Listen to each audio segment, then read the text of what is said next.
Thank you. Just a few comments. You know, in the military, we have traditions, customs, and rules. As an attorney, and there are many attorneys here, the same applies. We have traditions, customs, and rules. And in the Senate, obviously, we have the same. And in the Marine Corps, we didn't lower the standards because it was tough, so more people could become Marines.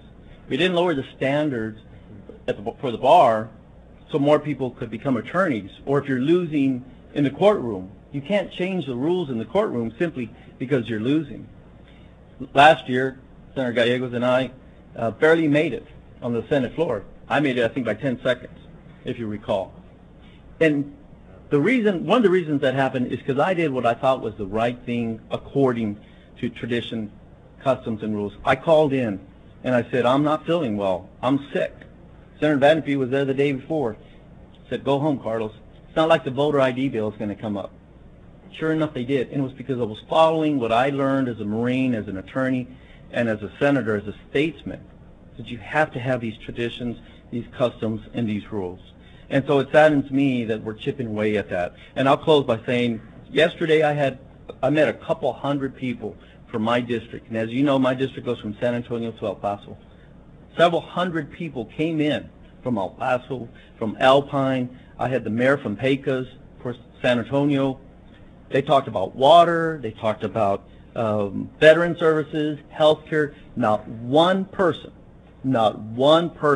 talked about the voter ID bill. Thank you. Thank you. Thank you for your presence here, and I ask Senator Ellis to close the press conference. Just very briefly, either we have a two-thirds tradition or we don't. And I think what we did today was create a system where you have two-thirds as long as whoever has 16 votes wants to have a two-thirds tradition. So if you got your 16, then you can tell folks, come on, give me two-thirds. You keep it in place. Either you have it or you don't. And that's a big problem. I do want to say something about John Corona.